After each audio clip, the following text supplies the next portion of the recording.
Muito obrigado, Sr. Presidente. Boa noite a todos.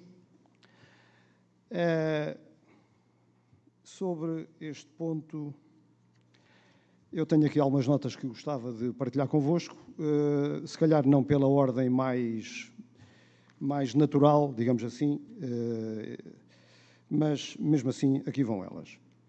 Eu começaria por referir o facto deste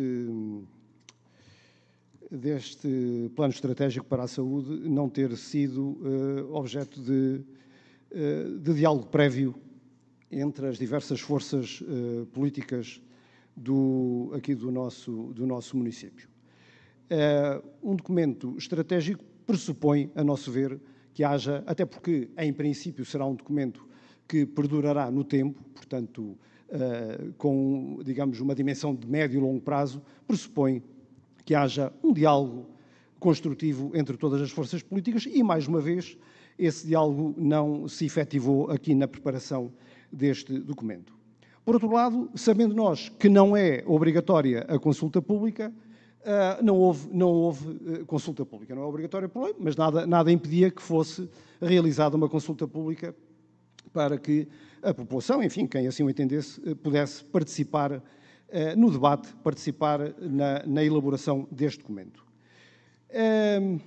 Por outro lado, eu também diria o seguinte sobre isso, é que este documento, depois de o analisarmos, depois de o lermos, nós também chegamos à conclusão que, não sei se é pelo facto de os municípios, o município de Ilhavo, naturalmente também, não terem substanciais competências na área da saúde. A delegação de competências na saúde é uma coisa recente e, efetivamente, a intervenção dos municípios nesta área é, de certa forma, diminuta. Eu diria assim, não querendo desvalorizar as competências que foram transferidas para os municípios. Diminuta no aspecto da prática dos cuidados de saúde que são, digamos, prestados às populações. Isso não passa pelo município, como é evidente. O que passa pelo município é, digamos, proporcionar os meios, assegurar os meios indispensáveis, meios materiais, enfim, equipamentos, instalações, que possam facilitar o exercício dessa atividade da saúde. Mas também, e por aí, compreendo que há certas limitações e, portanto, quando chegamos a um documento estratégico, se calhar concluímos, pouco há a introduzir aqui no documento, pouco há a introduzir sobre a saúde. Sendo certo também, gostaria de acrescentar que o facto das competências não serem muito alargadas, isso não é desculpa, efetivamente não é desculpa, para que não se faça nada. É evidente que o município deve sempre, nem que seja, quanto mais não seja pela reivindicação de mais condições junto da Administração Central, o município não pode ficar, digamos, de braços cruzados à espera que se concluam as obras dos centros de saúde e está o trabalho feito. Não é assim. Talvez também por isso, e ainda na questão formal do documento, este documento é um documento pronto a vestir, é um documento estratégico que eu diria que serviria para qualquer concelho de Portugal, continente e ilhas, porque são tantas as generalidades, as abstrações, os lugares comuns, que este documento serviria, digo eu, para qualquer município, alterando a questão estatística. Mas é assim, aliás, eu às vezes ocorre-me dizer, eu sei que isso não é possível do ponto de vista legal, mas a Associação Nacional de Municípios Portugueses, se calhar, devia funcionar aqui como uma central de compras. Comprava o serviço à empresa, ficava de certeza muito mais económico a todos os municípios e depois era só mudar a estatística de cada município e entregava-se isso à Associação Nacional de Municípios Portugueses. Isto é só uma à parte, é evidente que isso não é possível do ponto de vista legal, creio eu, mas apenas para fazer este sublinhado.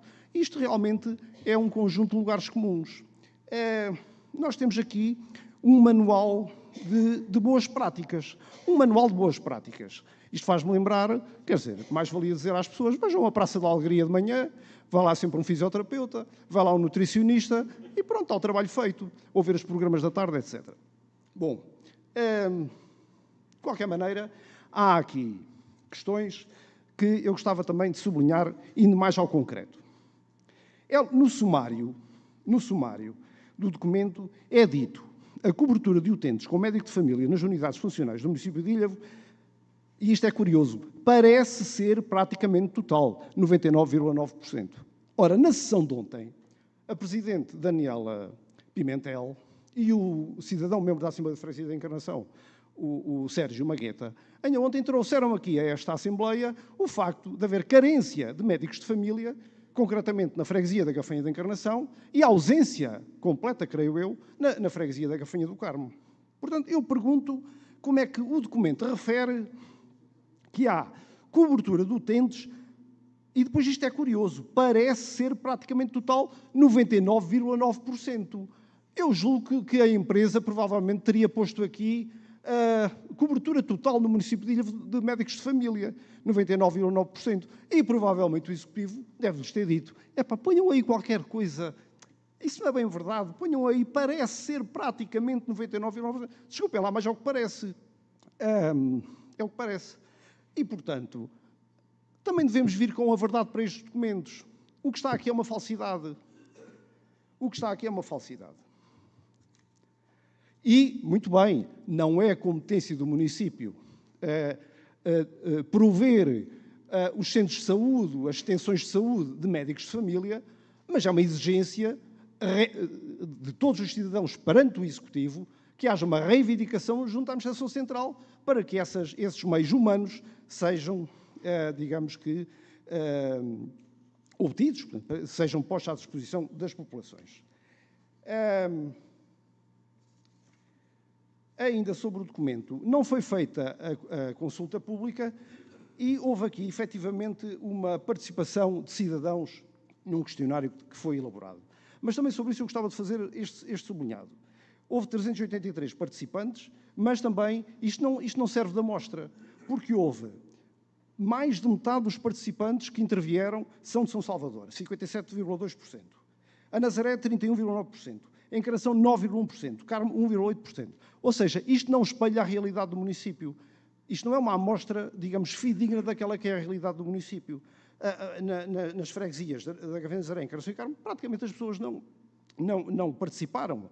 Portanto, talvez esta consulta devesse ter sido feita com um método, digamos assim, mais científico. Provavelmente também iria encarecer o serviço, mas isto não espelha a realidade populacional do município.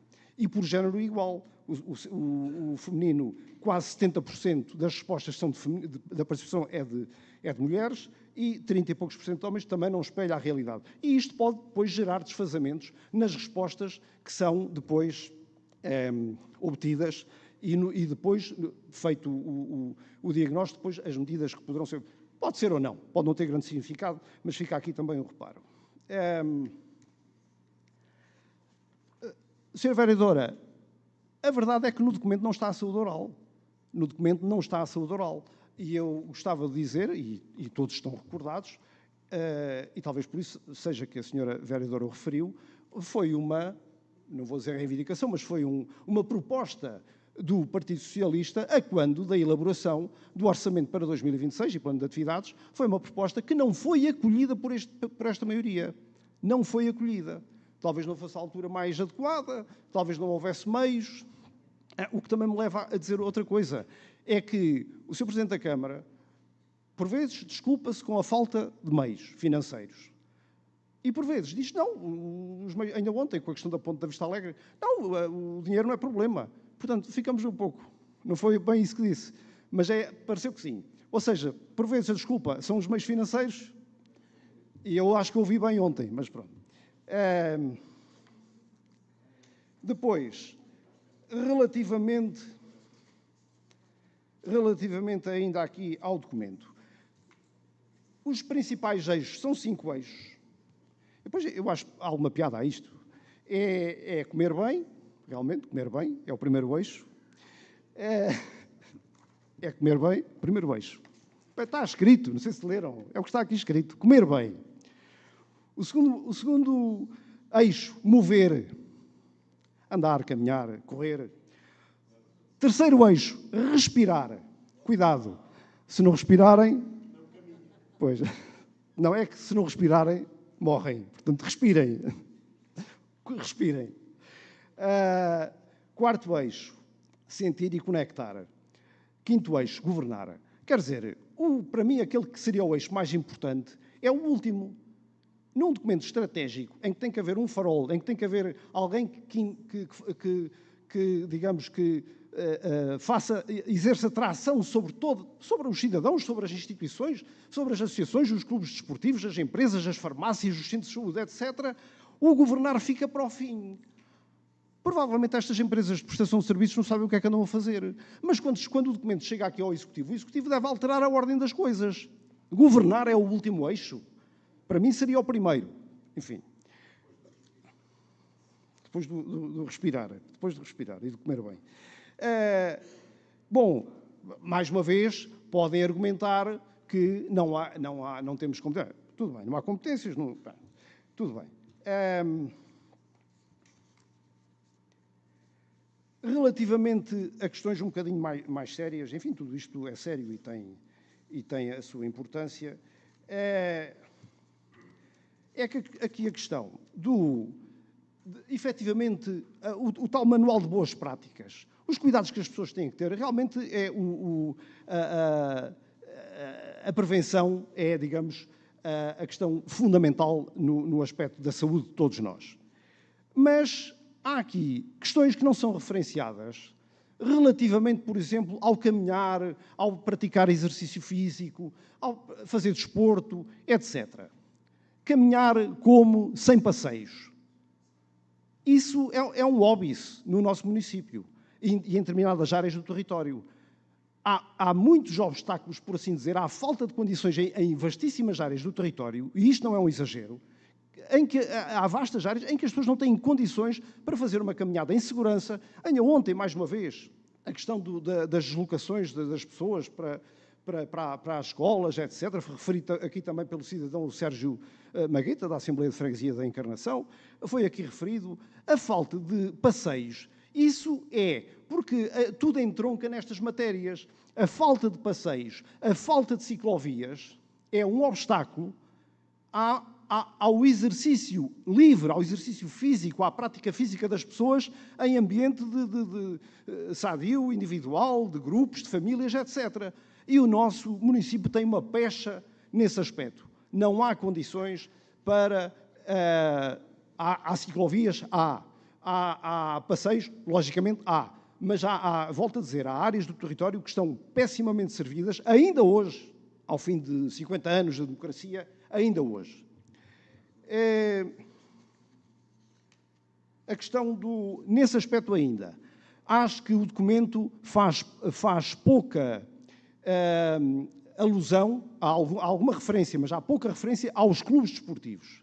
Na questão da saúde, a saúde mental é fundamental, como sabemos. Cada vez mais a saúde mental é uma questão na ordem do dia. Mas a saúde física, o papel das escolas sabemos que é diminuto, e é numa faixa ainda jovem, digamos assim, quando andamos a estudar, o papel das escolas é diminuto. A atividade física e o desporto em geral estão entregues aos clubes desportivos. Os clubes desportivos são a grande mola do desporto nacional. Noutros países é diferente, aqui neste país é assim. As associações desportivas asseguram o desporto, em todas as idades, fundamentalmente na juventude. Enfim, pronto. Devia haver aqui um enfoque especial na questão dos clubes desportivos. E dentro dos clubes esportivos não é só a prática dos jovens, porque aí está mais ou menos assegurado, toda a gente quer ter os filhos no clube para jogar futebol, basquetebol, handball, por aí fora, tudo bem. Mas ao nível dos séniores, dos veteranos, dos mais velhos, eu gostava de dar o exemplo, já que estamos na Gafanha de Encarnação, do NES, que tem aqui, o NES criou uma nova modalidade, uma submodalidade do futebol, que é o walking foot, e esta direção, no anterior mandato, é a mesma direção, criou essa modalidade aqui no município. Isto devia ser replicado noutros clubes do município. E a Câmara tem um papel nisso, a Câmara também deve ter um pelouro do desporto. E, portanto, a Câmara devia promover e incentivar a que outras associações desportivas do município criassem o walking foot. O walking foot é uma modalidade de futebol, da Federação Portuguesa de Futebol, que está a espalhar-se um pouco por todo o mundo, e é para praticantes acima dos 50 anos. E tem regras muito específicas, não vale a pena estar a falar sobre isso. Mas é interessantíssimo.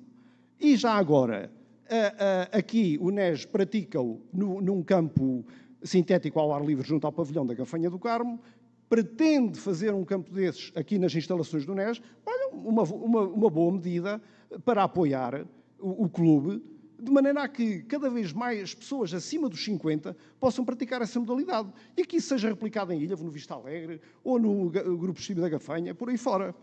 Portanto, este relatório peca por ir mais ao concreto, porque generalizações como aqui estão, eu lamento imenso, mas isto parece-me pouco. Enfim, parece-me pouco.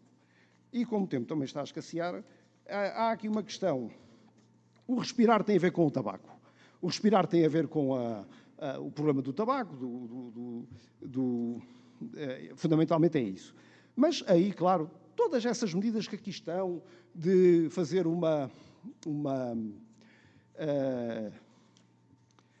digamos, aconselhar as pessoas a terem hábitos saudáveis, etc., no tabaco, nas bebidas, reduzir o sal, reduzir o açúcar.